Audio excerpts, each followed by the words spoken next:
Welcome back नाजरीन। मेहमान हमारे बहुत ही प्यारे से नन्हे नन्हे मुझे ज्वाइन कर चुके हैं। इसके साथ साथ इस वक्त डॉक्टर मुनीर सादिक जो कि कंसल्टेंट भी हैं, फिजिशियन भी हैं, वो भी मुझे ज्वाइन कर चुके हैं। Thank you so much for coming on our show. मैं आपसे बात करूंगी क्योंकि आज खून अतिया करने का आलमी दिन है, वर्ल्ड ब्लड डोनर डे है, और मैंने इसको थैलेसीमिया से थोड़ा कनेक्ट किया क्योंकि हमारे थैलेसीमिक पेशेंट्स को खून की अशद ज़रूरत होती है। इनको तो डेली बेसिस पे खून चाहिए होता है, इसलिए मैंने कुछ इसको इसके साथ कनेक्ट किया है। तो इस पर हम लाजमी बात करेंगे कि आखिर क्या तरीक़ाकार है, हमें ब्लड कब कब देना चाहिए, किसको देना चाहिए, किसको नहीं देना चाहिए। एक तासुर है ना, खून देने जाएंगे तो कहीं बेहोश ना हो जाएं, जूस साथ लेके जाएं। क्या वाकई ऐसा होता है? कभी हुआ होगा किसी के साथ? वो सारी जो मिथ्स है ना एक बिला वजह की कि पता नहीं गिर जाओगे कुछ हो जाएगा, मेरा नहीं ख्याल कि ऐसा कुछ होता है। इस पर लाजमी हम बात करेंगे। इसी मुनासिबत से बड़े प्यारे मेहमान मेरे साथ मौजूद हैं। ये छोटी सी मरियम फातिमा मेरे साथ बैठी हुई हैं। अस्सलाम वालेकुम मरियम। वालेकुम कैसी हैं आप? ठीक, आप कैसी हैं? मैं भी ठीक हूँ। और मेरे साथ मौजूद है उज़ैर बिलाल। बिल्कुल ठीक नाम लिया है मैंने आपका। जी बिल्कुल। खून का एक अतिया कई जानें बचा सकता है। और मैंने अभी रिसर्च देखी है जिसमें मुझे बड़ी हैरत हुई कि पाकिस्तान में 1.5 मिलियन ब्लड बैग्स हमें एनुअली चाहिए होते हैं, यानी कि एक साल में हमें 15 लाख के करीब जो खून है उसके बैग चाहिए होते हैं। पता नहीं ये नंबर हम पूरे कर पाते हैं या फिर नहीं कर पाते। कई ऐसे लोग होते होंगे जो खून ना मिलने की वजह से अपनी ज़िंदगी से चले जाते होंगे। हक़ाइक़ क्या हैं, कितना इस पर काम हो रहा है और हमें उसमें अपना क्या किरदार अदा करना है, इस पर बात करने के लिए डॉक्टर मुनीर इस वक्त हमारे साथ मौजूद है। Thank you so much doctor साहब आपके वक्त का। ये इतने ब्लड बैग्स हम अरेंज कर लेते हैं? पाकिस्तान में वॉलंटरी मतलब ख़ुद से ब्लड देने का जो रुझान नहीं है। इसकी वजह से होता ही है कि अक्सर उस सूरत हाल में लोग ब्लड डोनेट करते हैं जब कोई फैमिली मेम्बर को किसी वजह से ब्लड की अशद ज़रूरत होती है। तो अगर हम पाकिस्तान की बात करें तो पाकिस्तान में उस तरह से ब्लड की जो है वो किल्लत को पूरा नहीं किया जा सका। तो दुनिया भर में तो रुझान है कि वॉलंटरी लोग अपने बग़ैर किसी ज़रूरत के, बग़ैर किसी के हमारे किसी रिलेटिव को ज़रूरत है वो ख़ुद से जाके डोनेट करते हैं और उनके पास ब्लड के रिज़र्व मौजूद हैं। तो जब ब्लड के रिज़र्व मौजूद होते हैं तो इन केस ऑफ एमरजेंसी कोई ऐसा पेशेंट है जिसको ब्लड डोनेशन की ज़रूरत है तो वो हॉस्पिटल अपने ही फैसिलिटी से वो प्रोवाइड कर देता है, क्योंकि वॉलंटरी बहुत से लोगों ने वो बैंक जो बना हुआ है ब्लड बैंक उसमें ब्लड डोनेट किए हुए होते हैं। सही। चलिए मैं इस पर आपसे मज़ीद भी बात करूँगी क्योंकि हम लोग डरते भी बहुत हैं। एक तो रुझान तो बिल्कुल आप सही कह रहे नहीं है, लेकिन कुछ लोगों को मालूम है लेकिन वो डरते हैं कि पता नहीं हमें क्या हो जाएगा, हम तो बेहोश हो जाएंगे, हम कमज़ोर हो जाएंगे, हमने भी तो अपने काम करने, बहुत सारी चीज़ें। खैर ये मरियम मुझे बताएंगी कौन सी आप पढ़ती हो? आप कौन सी क्लास में? 1 क्लास में। तो आपकी टीचर का नाम क्या है? मिस रिजवाना। मिस रिजवाना। तो मज़ा आता है स्कूल में? फ्रेंड्स हैं आपकी? जी बहुत सारी। जी। जी।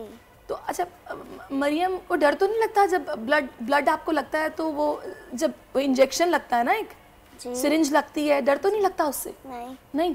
अब तो ब्रेव गर्ल हो गई है। जी। मुझे भी नहीं लगता, मैं भी आराम से लगवा लेती हूँ। पता है इसका क्या तरीका होता है? एक टिप मैं आपको देती हूँ।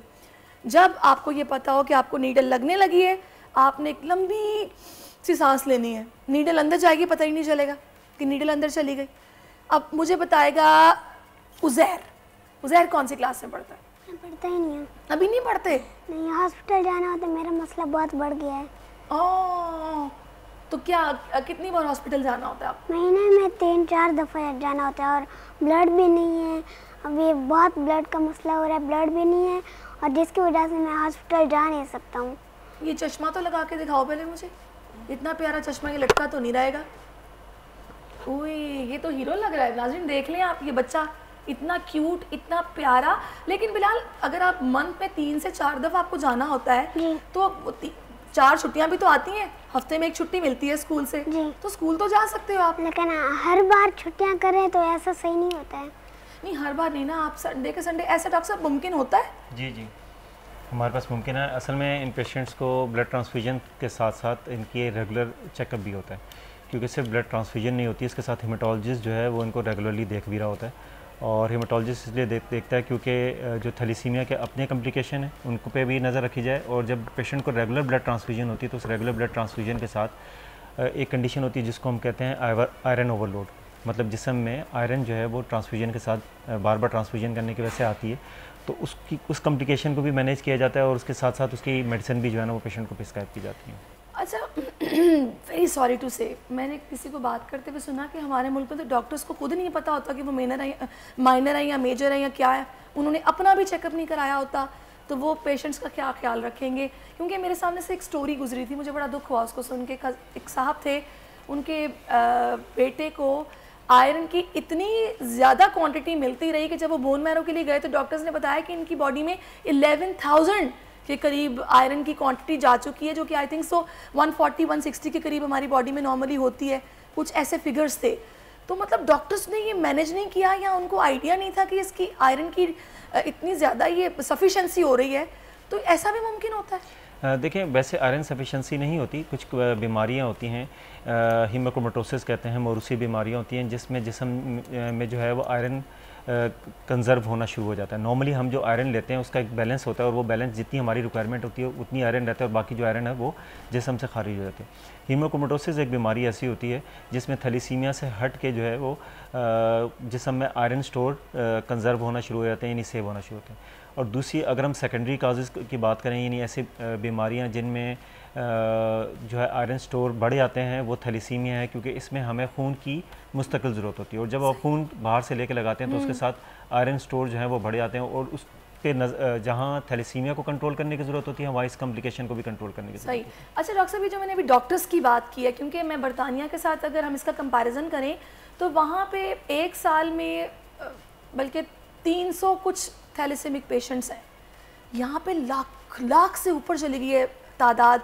सबसे बड़ी वजह कज़न मैरिजेस हैं, जिसकी वजह से ही होता है। फिर हम शादियों से पहले अपने टेस्ट भी नहीं कराते हैं, डॉक्टर्स को भी नहीं पता होता, वो भी नहीं अपने टेस्ट कराते क्या? नहीं, देखिए, इसमें बुनियादी चीज़ जो है ना वो लेजिस्लेशन की है, यानी कानून साजी की है। जब तक कानून साजी नहीं होगी ये चीज़, इसको हम रोक नहीं सकते। और कानून साजी इस चीज़ की हो कि मैरिजेस से पहले जो है वो स्क्रीनिंग हो, और स्क्रीनिंग में कुछ बुनियादी, जब हम CBC का टेस्ट करवाते हैं, ये ब्लड टेस्ट करवाते हैं, उससे ही अंदाज़ा हो जाता है कि ये पेशेंट थैलीसीमिया का है कि नहीं है। अच्छा, उसमें भी थैलीसीमिया में भी जो आगे टाइप्स होती हैं वो माइनर है, इंटरमीडिएट और मेजर है। माइनर वाले वो पेशेंट होते हैं जो खुद तो थैलीसीमिया के जीन के कैरियर होते हैं लेकिन उनको सिम्टम नहीं होते। तो मेल और फीमेल अगर दोनों थैलीसीमिया माइनर होंगे तो उनमें ये चांसेस हैं कि उनके बच्चे जो आगे होंगे वो मेजर हो सकते हैं।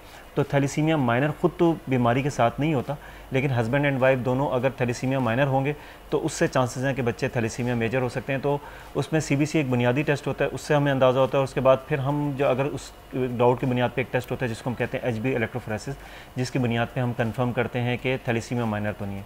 तो अगर प्री मैरिटल जो है वो आपकी चेक ये होना शुरू हो जाए तो थैलीसीमिया के चांसेस पाकिस्तान में जो है वो कम हो जाएंगे। मुझे ये भी समझ नहीं आती कि हमारे यहाँ एक अगर पोलियो का पेशेंट निकल आए तो खबर चल जाती है कि फ़लाने इलाके से, फ़लाने शहर से एक पोलियो का केस रिपोर्ट हुआ है, लेकिन हमने कभी अनफॉर्चुनेटली ये रिपोर्ट नहीं किया कि इस शहर में इतनी तादाद में थैलेसेमिक पेशेंट्स मौजूद हैं, तो यहाँ पर स्क्रीनिंग अवेयरनेस कैंपेन ज़्यादा तेज़ी के साथ चलाई जाए। छोटी सी जो डॉल मेरे पास बैठी हुई है ना, इतनी प्यारी पिंक कलर के कपड़े इसने पहने हुए हैं। मुझे ये बताओ मरियम कि घर में मम्मा के साथ खेलती हो, घर में कैसे रहती हो? घर में बस ऐसी मम्मा के साथ कभी काम करवा लेती हूँ। अच्छा, हेल्प भी कराती हैं आप? जी। Very good. कैसे काम कराती हैं आप, हेल्प कैसे कराती हैं? अगर मम्मा को पानी भरना हो तो बोतलें लेके जाती हूँ, पानी भर लेती हूँ। Very nice. कितनी प्यारी बच्ची है ये, देखा अपनी मम्मा की हेल्प कराती है। और उज़ैर, आप करते हो हेल्प? जी। कैसे? जैसे कि हम हर एतवार को ना संडे को सफाई करते, जैसे कोई बेड इधर रखना है ऐसे करते तो मैं हेल्प कराता हूँ। आप बेड उठा लेते हो छोटे से? मैं अकेला थोड़ी रहूँगा। अच्छा। मैं पूरी फैमिली, हम अम्मी तो किसी को जाने ही नहीं देती, कहती है यही करो, आज मेरे साथ काम कराओ, कल चल जाना, कल चल जाना, और हम सब मिल के काम करते हैं। तो खाने में क्या अच्छा लगता है आपको? खाने में तो मुझे सिर्फ और सिर्फ अपनी अम्मी की बिरयानी। ओए, ये कराची का बच्चा भाई, इसको बिरयानी अच्छी लगती है। बड़ा अच्छा लगा है मुझे इन दोनों से मिलके। अच्छा डॉक्टर साहब, मैं चाहूँगी कि अल मुस्तफ़ा ट्रस्ट, जिसके थ्रू मतलब आप कनेक्टेड भी हैं, किस तरह काम हो रहा है, और जो मैंने पहले बात की कि लोग जो डरे हुए हैं कि पता नहीं क्या हो जाएगा खून देने से, मैसेज आप दे दें उनको भी साथ। देखिए, अल मुस्तफ़ा वेलफेयर सोसाइटी मुख्तलिफ सेक्टर्स में काम कर रही है। उसमें से एक सेक्टर जो है वो हेल्थ केयर का सेक्टर है, और हेल्थ केयर के सेक्टर में एक तो इनके पाकिस्तान में मुख्तलिफ जगह पर इनके हॉस्पिटल्स हैं। कराची के इनके 3 जगह पर इनके बड़े हॉस्पिटल हैं, और इसके अलावा डुडियाल में भी इनका एक बड़ा हॉस्पिटल है। और मेन जो इनका काम है उसमें जो है वो एक वेलफेयर के काम में फ्री थैलीसीमिया केयर है, और थैलीसीमिया का एक हमारा हॉस्पिटल के अंदर सेंटर भी मौजूद है। तो जो लोग डरते हैं उनको मैसेज दे दे जल्दी से। मैसेज सिंपल ये है कि ब्लड ट्रांसफ्यूजन हर बंदा कर सकता है जो 18 साल से 60 साल की उम्र के दरमियान है, हेल्दी है, 45 किलो से ज़्यादा उसका वजन है, कोई उसको कॉम्प्लिकेशन नहीं है, दिल की बीमारी, जिगर की बीमारी है, गुर्दे की कोई बीमारी नहीं है, यानी सब ब्लड दे सकते हैं अनटिल एंड अनलेस डॉक्टर आपको मना ना करे। तो खुदारा दे, इन बच्चों को जरूरत है आपकी। बजट 2023-24 की सबसे बड़ी ट्रांसमिशन, बोल एक मर्तबा फिर सबसे आगे। वजीर खजाना की बजट तकरीर की सबसे बड़ी कवरेज, 62% अवाम ने देखा बोल की स्क्रीन पर। Welcome back to the budget transmission.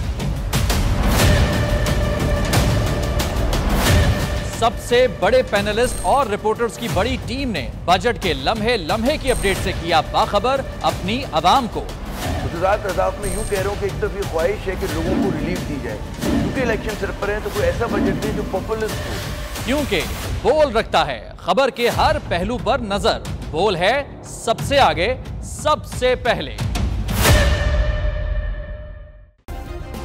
Subscribe करें और बेल दबाएं ताकि कोई खबर रह न जाए।